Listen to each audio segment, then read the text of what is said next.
রাত বাজে ৩টা আর আমি কাপড় ধুই। রাতের এই যে কি অন্ধকার এখানে, বাইরে প্রচুর অন্ধকার। আর আমি রাত ৩টায় কাপড় ধুই, বাইরে ঘর ওয়াশ করে। এই যে বেসিনের এই সব কিছু ওয়াশ করছি, যে এখানে এইটুক পর্যন্ত ওয়াশ করছি। আর এদিকে আমার মনে হয় যেন এখানে যে ইয়াটা আছে, এখানে যদি ময়লা থাকে মানে কি হয়, মানে ওই তেলাপোকাটা বেশি একটু জ্বালায় আর কি। তো হলো আজকের কাজ। আমার কাজগুলো আমার না তেমন একটা ভালো লাগে না। আমার মনে লাগে যেন মানে মানুষ কিভাবে এত সুন্দর পরিপাটি থাকে, মানে আমি এটা চিন্তা করি। কিন্তু আমি না একটু একটু করতে করতে কেমন জানি হাঁপাই যায়।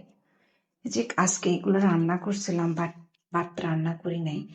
যে আমি যখন মানে চাটা করি, তখন এইগুলা চা পাতাগুলো আমি খুব একটু করে যত্ন করে রেখে দিই। এই চাগুলার জন্য আমার হয় কি, আহ, মানে চা পাতা গাছের কিছু গাছ আছে আমার, গাছটাতে রোপণ করলে অনেক ভালো লাগে। মানে মানে পুষ্টিগুণ একটু বেশি থাকে আর কি। তো এই হলো আমার মেয়ে, খুবই জ্বর, এখন জ্বর আছে, দেখি এখনো জ্বর আছে অনেক। তো আমি আর চিন্তা করতেছি যে এই কাজগুলো পুরাগুলো করে ফেলবো, অনেকগুলো ময়লা হয়ে আছে। আপনারা বুঝতে পারতেছেন কিনা কি জানি, কিন্তু অনেক ময়লা। এই যে আজকে এই ময়লাগুলো পরিষ্কার করব। এই যে কোনায় কানায় অনেক অনেক ময়লা, এগুলো পরিষ্কার করব আজকে।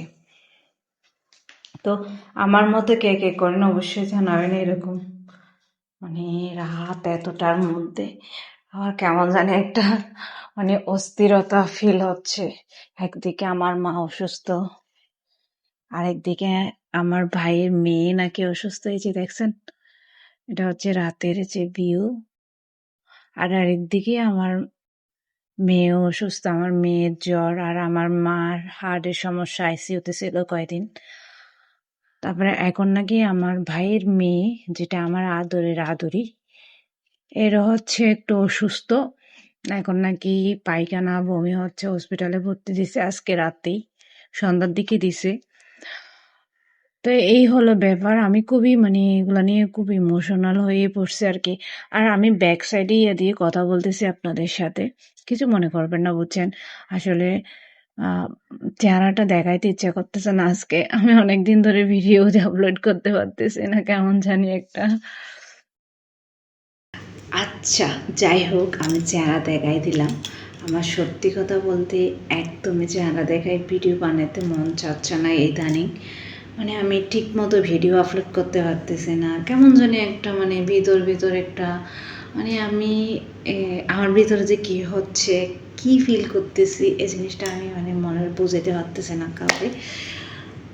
সো আমি এই রাতে মানে ভিডিও বানাইতে কি কোনো শব্দ হয় না, কোনো সাউন্ড আসে না, কোনো ওই যে নয়েজ আসে না, যার কারণে মানে ভিডিওটা বানাইতে অনেকটা ভালো লাগতেছে। এই যে শব্দ হচ্ছে, রাতে কাক ডাকতেছে, আমার এই পাশে যে গাছগুলো আছে ওগুলোতে হচ্ছে খুব কাক থাকে, অনেকগুলো কাক ওখানে থাকে, আর ডাক দিচ্ছে। তো আমার ভিডিও কার কেমন লাগে অবশ্যই জানাবেন। আর আমার মা, আমার ভাই, আমার মেয়ে, তিনজনের জন্য একটু প্রে করবেন, সবাই প্রে করে দিবেন। তো যাই হোক, প্রে করলে তো আর সবাই ভালো হয় না, যার যখন সময় হবে সে তখনই ভালো হয়ে যাবে। তবে প্রে করলে আই হোপ কারো কারো হচ্ছে বল না, আশীর্বাদ একটু হলেও লাগে। তো যাই হোক, যে কিছু কথা বেশি বলে ফেলতেছি। আমার না আপনাদের সাথে কথা বলতে, আপনাদের সাথে মাঝে মধ্যে গল্প করতে অনেক ইচ্ছে করে, কিন্তু না মানে হয় কি, নিজে নিজে কথা বলার মধ্যে একটা যে আছে, এই জিনিসটা আমি খুব ভালো লাগে আপনাদের। আর একটা কারণে বেশি ভালো লাগে, সেটা হচ্ছে যে আমি কথা বলতেছি, আমার ভালো হোক খারাপ হোক, রিপিট কেউ আমাকে বলতে পারতেছে না। সেটা আমি আপলোড করার পরে আমাকে কমেন্ট করতেছে, সেটাও সব পরে দেখলে দেখে নিচ্ছি এরকমই। তো আর খারাপ কমেন্ট করেও কেউ আছে, তো যাই হোক, এগুলো নিয়ে কোনো প্রাণের ছিল, শরীরটা একটু মানে অস্থিরতা লাগতেছে, ঘুমাইতে পারতেছে না। আমার জামাই আমার অনেক অনেক রিকোয়েস্ট করছে যে তুমি ঘুমাই পড়ো, শরীর খারাপ হবে, এমনিতেও তুমি তেমন একটা ভালো না, তোমার শরীরটা তেমন একটা ভালো না। তারপরেও কেমন জানি ওর বলার পরে আমি মানে ঘুমাই নাই, ওরা আরও উল্টো আমি দিছি। তা আমি বলছি যে ওর উল্টা একটা কী কথা বলছে জানেন, শুনলে আপনি হাসবেন, আপনারাও হাসবেন। যে আমি বলছি যে তুমি বাসায় না থাকলে আমার ঘুম একদমই আসে না। তাছাড়া এই এখন যে পরিস্থিতিটাতে আমি আছি, যে টেনশনগুলো নিয়ে আমি মানে খুবই চিন্তিত, ওই সময় যদি তুমি না থাকলে আমি একদমই ঘুমাইতে পারি না। সো তুমি আমাকে কোনো ধরনের